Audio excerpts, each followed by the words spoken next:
Welcome back to the channel. Today we're reacting to U.S. pioneers, Black women, and all their accomplishments. Please consider checking out my second YouTube channel named See My Power. It's the men's version to this YouTube channel. Help me get this video to 1,000 likes. And as always, don't forget to like, share, watch more videos, and subscribe to the channel.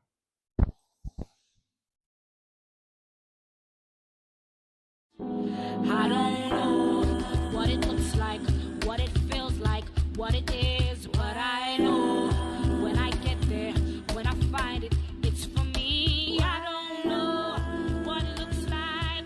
Welcome to Black Girl Magic Stories presents U.S. Women Pioneers, where we celebrate the remarkable women who have paved the way for future generations while making a unique mark in time. We celebrate the incredible women who have exemplified perseverance and leadership by pushing boundaries and breaking barriers. We honor the amazing Black women who see no box. This Women's History Month and every day, we give reverence to the phenomenal Black women who continue to surmount hurdles many call impossible. We love you, Black women. You are amazing. Our first pioneer on today's list inspires us to follow our dreams. Elizabeth Bessie Coleman was an American aviation pioneer and the first African-American plus Native American woman. Before this video fully starts, let me know your thoughts about each woman in the comments that's mentioned. To hold a pilot's license. Born in 1892, she was determined to pursue her dreams of becoming a pilot. Despite the racism and sexism of that time, she moved to France in 1920 and earned her international pilot's license from the Fédération Aéronautique Internationale. After returning to the United States, she became a celebrated public figure, performing daring stunts at air shows across the country. Coleman also used her fame to advocate for civil rights and inspire other African Americans to pursue their dreams. Her legacy lives on today as an example of courage and determination in the face of adversity. Our next pioneer works to break the chains of silence and violence. Tarana Burke is an American social activist and community organizer. She is best known as the founder of the Me Too movement, a grassroots campaign to support survivors of sexual violence. Burke has dedicated her life to advocating for marginalized communities, particularly women of color. Burke has received numerous awards and honors for her work, including the 2017 Time Magazine Person of the Year Award, was listed one of Time Magazine's 100 Most Influential People of 2018, and the 2019 Sydney Peace Prize. Burke continues to be an outspoken advocate for survivors of sexual violence and works tirelessly to create a world where all people are safe and respected. Our next pioneer is a Nobel Prize-winning author and one of the most influential writers of her time. Toni Morrison has written 11 novels, including Beloved, which won the Pulitzer Prize for Fiction in 1988. Her works explore themes of race, identity, and family. In 1993, she became the first African-American woman to win the Nobel Prize in Literature. Morrison was also awarded the National Book Critics Circle Award for Fiction and the U.S. Presidential Medal of Freedom. She was the Robert F. Gowen Chair in the Humanities at Princeton University from 1989 to 2006 and served as the first Black female editor in Random House in the 1960s. Her books have been translated into numerous languages and adapted into plays, operas, and films. Morrison's legacy continues to inspire readers around the world. She has been praised for her unique style of writing that combines elements of realism with magical realism. Her work has been celebrated for its exploration of difficult topics such as racism, sexism, and oppression. She is also a member of Alpha Kappa Alpha and one of my sorors. Please let me know your favorite Toni Morrison book in the comments. Our next trailblazer coined the phrase, "I am She's my sick and favorite. tired of being sick and tired." Fannie Lou Hamer was a civil rights leader and voting rights activist who dedicated her life to fighting for the rights of African Americans. Born in 1917, she grew up in rural Mississippi and worked as a sharecropper before becoming an active member of the civil rights movement. While she was undergoing surgery to remove a uterine tumor, a white doctor forcibly sterilized Hamer by giving her a hysterectomy without her consent. In 1964, she co-founded the Mississippi Freedom Democratic Party, which sought to challenge the all-white delegation from Mississippi at the 1964 Democratic National Convention. Her powerful testimony about the injustices faced by African Americans in Mississippi helps galvanize support for the civil rights movement. She also organized voter registration drives and other efforts to secure voting rights for African Americans. Throughout her life, Hamer was an outspoken advocate for racial justice and economic equality, and her legacy continues to inspire people around the world today. I'm going to be honest with you. Fannie Lou Hamer, absolutely one of my favorite civil rights women ever. I mean, historical, yes, one of my favorite. This is a strong sister. Our next pioneer is literally used as a blueprint for many medical marvels. Henrietta Lacks was an African-American woman whose cells, taken without her knowledge or consent in 1951, became one of the most important tools in medical research. Her cells, known as the HeLa cell line, were essential in developing the polio vaccine, cloning, gene mapping, and in vitro fertilization. She was born in Roanoke, Virginia in 1920 and died of cervical cancer at the age of 31. Despite her death, her cells have been kept alive and used for research ever since. Her story has become a symbol of medical ethics and racial injustice. Henrietta's legacy continues to live on through her cells and the impact they have on modern medicine. Zora Neale Hurston was a renowned author, anthropologist, and civil rights activist. She is best known for her novel, Their Eyes Were Watching God, which has become an American classic. Hurston was born in 1891 in Alabama and raised in Edenville, Florida. She attended Howard University and Barnard College, where she became the first African-American woman to earn a bachelor's degree. Hurston was a prolific writer who published 4 novels, 2 books of folklore, an autobiography, plus numerous short stories and essays. Her work focused on the lives of African Americans living in the South during the early 20th century. She also conducted extensive research into African American culture and folklore. Hurston was an outspoken advocate for civil rights and women's rights throughout her life.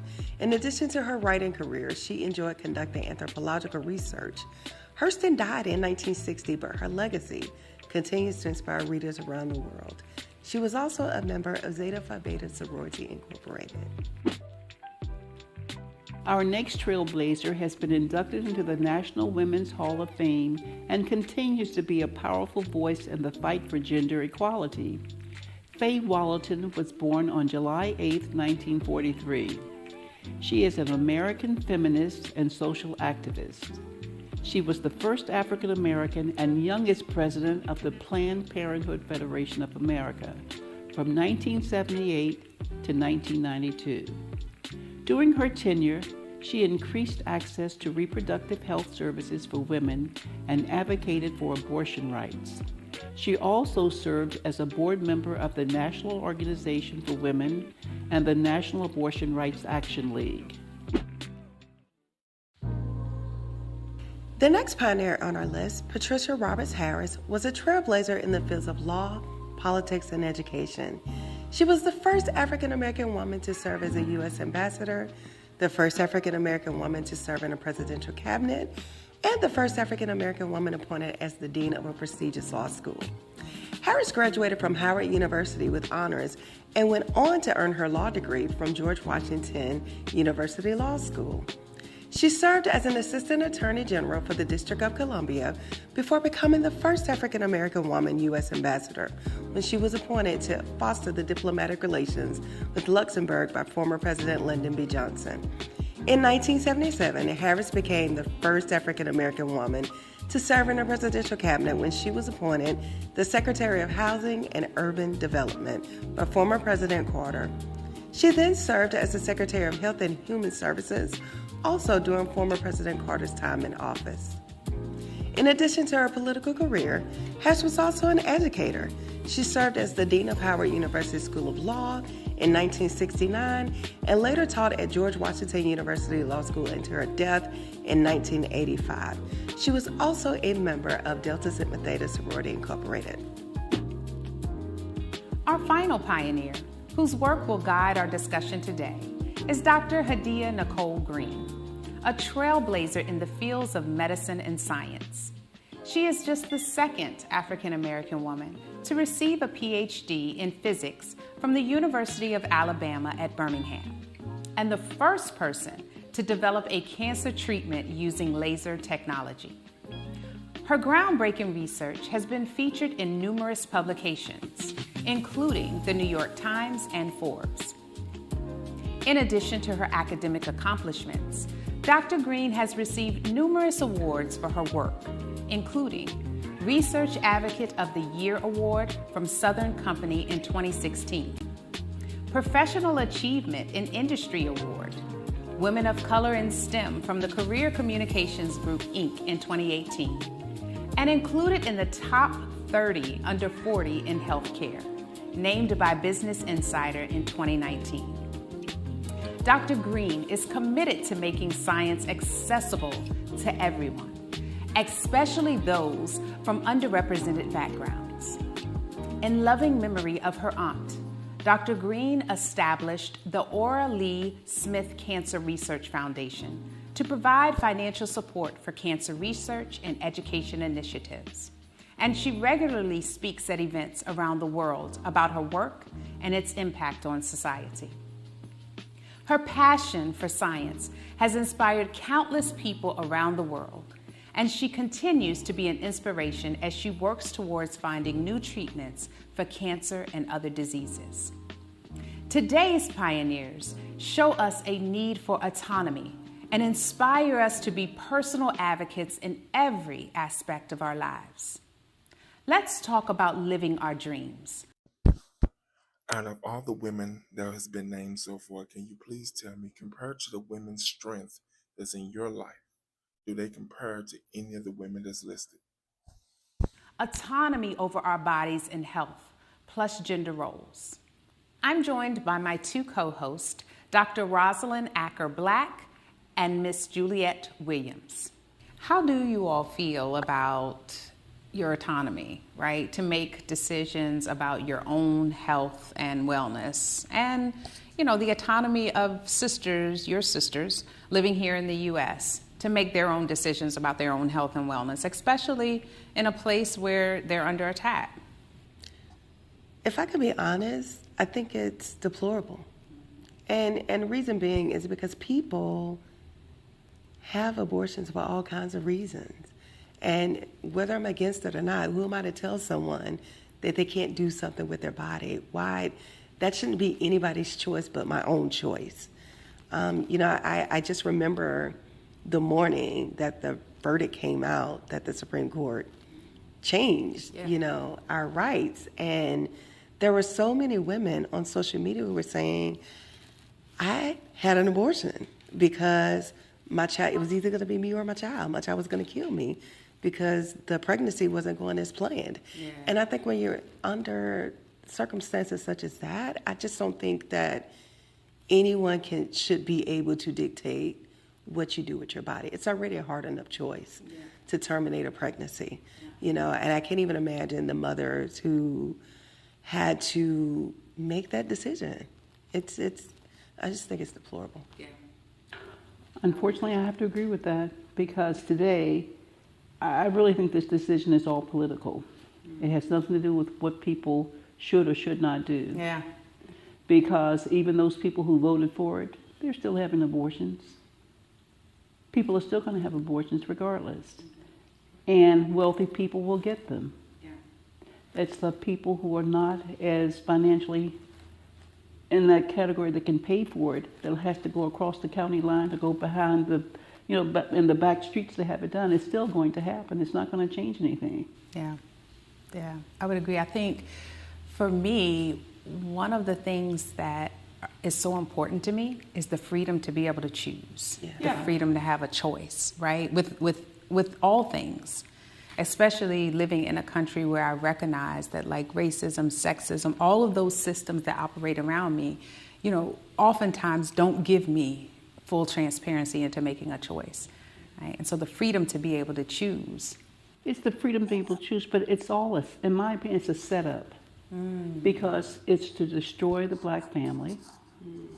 The more children you have and you can't take care of, it keeps you in this turmoil. And to me, that's the whole thing. Because white people are going to get abortions regardless. We're the ones that are going to have to struggle. And that's the purpose of the whole thing, to destroy the family unit. And to me, that's how I feel about it. Yeah. So, I mean, and even when we thinking about it, like the 1960s, right? Yeah. It wasn't that long ago, right? The forced sterilization of Fannie Lou Hamer, that was... If you remember the 1960s, paint me a picture in the comments. commonplace 60 years ago. That's right. Right? And so based on what you all just said, I'll ask, do you still feel as though the black and brown body is under attack? It is, because people don't even realize it. Today, when a woman goes in to have a delivery, the first thing the doctor wants to do is do a C-section. That's the very first thing, not even a discussion. And that's the last thing you want, because you're supposed to have a vaginal birth. It's more traumatic, the C-section, but they don't even give them in Baltimore City, they don't give them the option pretty much. It's just automatically a C-section. Yeah.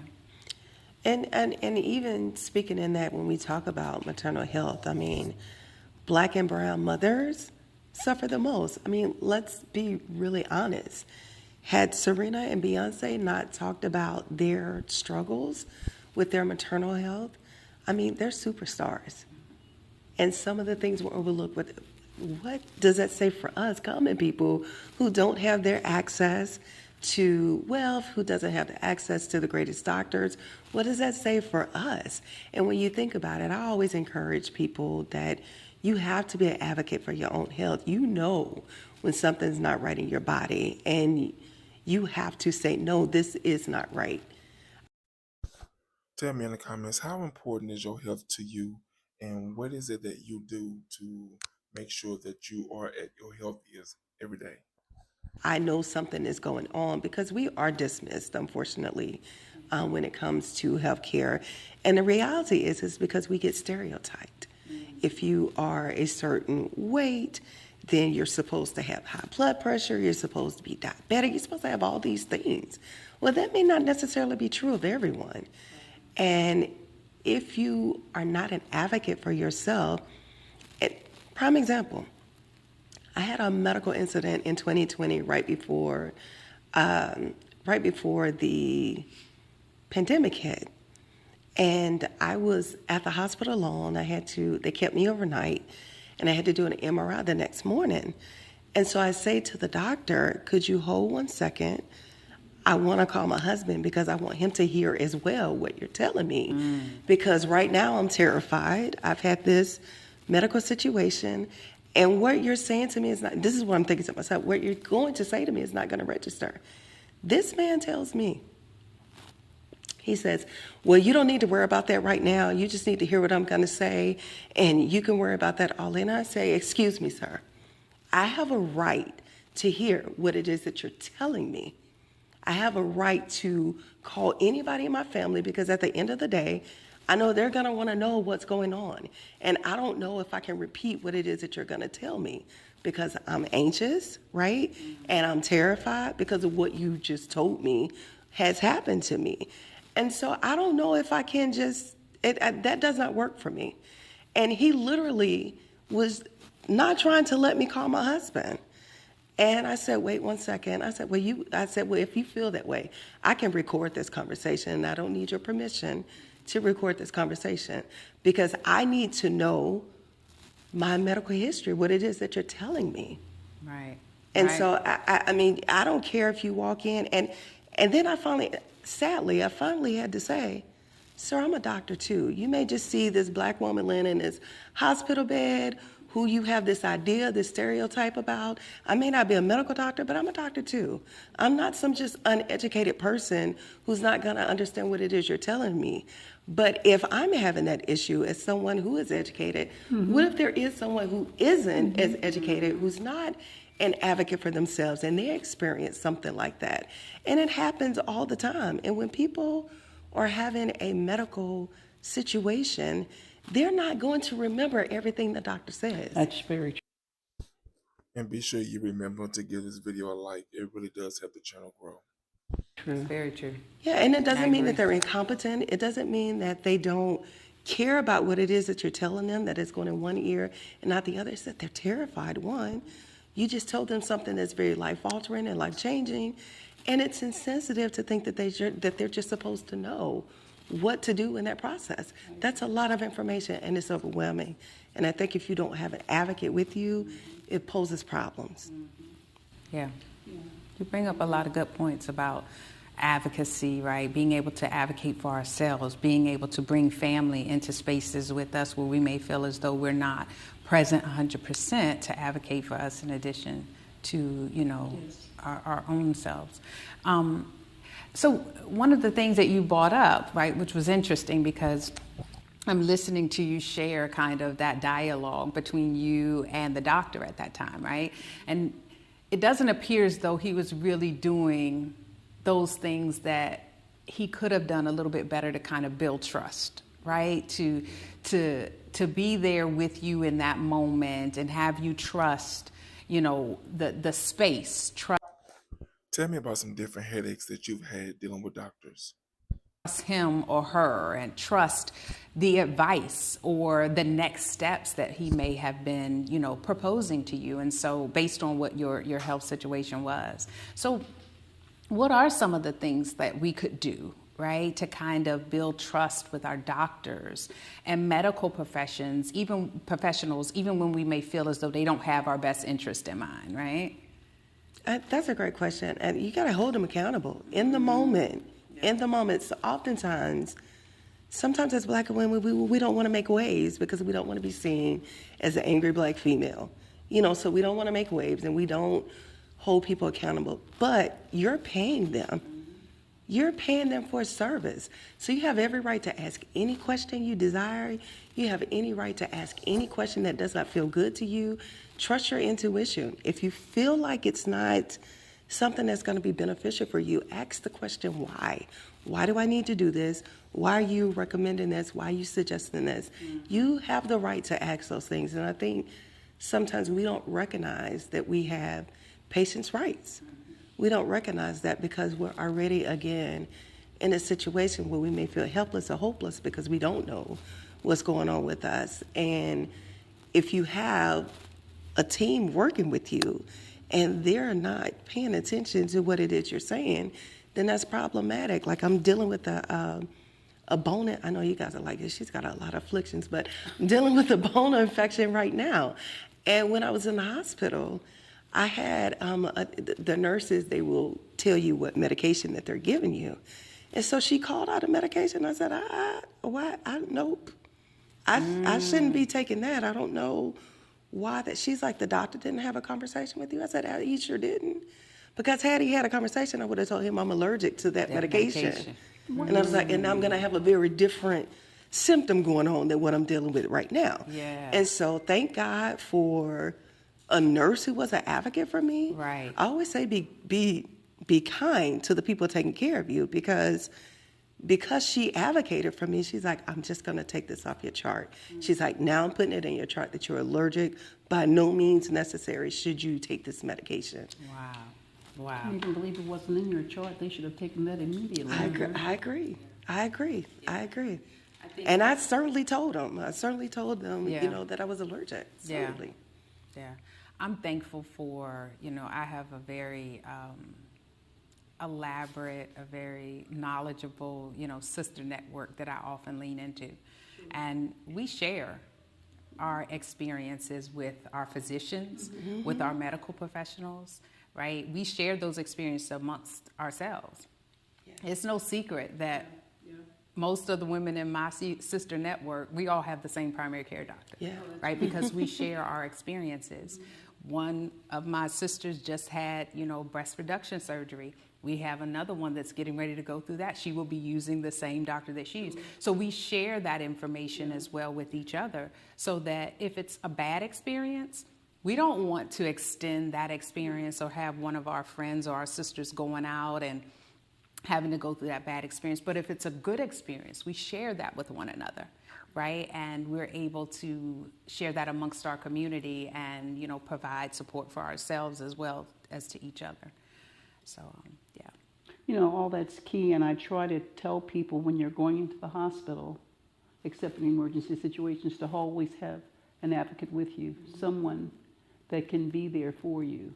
Because like what you experienced, the anxiety, you can't always think of the questions. You can't always answer them. You don't always hear everything the same way. And it's always great to have that second person. And so my network knows always, whether it's your husband, a friend, a relative, someone to be there with you at all times. Yeah. And if you can't have someone there with you, all these phones that all this these new technology things we have, they record everything. Yeah. You can record it. I mean, you don't need the doctor's consent to record your medical, your medical. That's good information. Experience. I will tell people. Yeah, you can record it. I mean, because had I not recorded it, Right. because this doctor literally wouldn't allow me to call my husband. Yeah.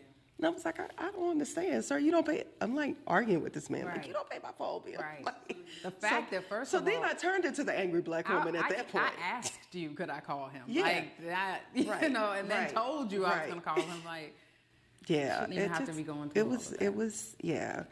When it comes to your health, I think you should become the angry, any kind of woman. You have to be. Yep, sometimes you Because have you come to. this way one time. Yeah, absolutely. And I'm sorry, I didn't know it was going to happen. It's not going to solve anything. And one thing about my husband, he'll go in and he'll tell everybody. Right.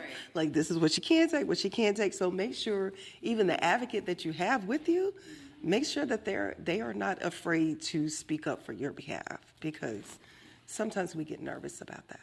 So I wanted to first thank you all for being in community with us today, being in this space, like sharing all of the wonderful nuggets, that you just shared with us and everyone else. And, we're bringing things to a close, unfortunately at this time. But one of the things that we're always in awe about, right, is your Black girl magic story. Like, what is, Dr. Roz and Juliette, what is your Black girl magic story for 2023? Is it, self-care, more love, right?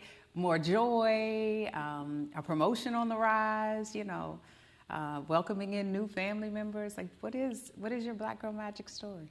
Mine is being me unapologetically. Oh, Yeah. Oftentimes I apologize for I have a bad habit of apologizing. People are like, stop apologizing, but I'm sorry, it's the Georgia girl in me, I can't help it. But just being me unapologetically. If I'm excited, I'm gonna be excited. If I'm sad, I'm gonna be sad. If I'm mad, I'm gonna be mad. If I'm happy, I'm gonna be happy. And it's crazy because I am a psychologist, but sometimes I have limited my emotions to make other people feel comfortable. And so I've decided in 2023, I am being me unapologetically. I love That's it. awesome. I love it. For me, it's entirely a little bit different. Okay. I'm going to start looking out for me. I've always heard the expression, love yourself as thy neighbor. And I've always loved my neighbor better than I loved myself. I didn't know that. And I just learned that last year, that I'm supposed to love myself, because I came from an entirely different generation, that you put everyone else first. And to put yourself first was very selfish. Yeah. So I'm going to try this year, 2023, to put myself first. Yes, Miss Juliette. I'm going to try it now. It's not going to be easy. I love it. It's not going to be easy, but that's what I'm going to try to do. If I want to sit in the bathtub I'm going to try it because I always take a shower because I'm in such a hurry. But I'm going to do that. I'm going to light those candles I've had for 15 and 20 years just sitting there doing nothing. I'm going to do that for me. Good. Yeah. So we'll say looking out for me in 2023, right? Well, this has been a joy. Thank you all so much. Thank you. I've so enjoyed this. So, ladies, answer a question for me. Actually, a couple questions for me. When you have good experiences or bad experiences, do you often share them with the people in your life, friends, family, whomever? Also, do you love yourself? Tell me, do you even like yourself? And tell me your thoughts about this video. And as always, don't forget to like, share, watch more videos, and subscribe to the channel.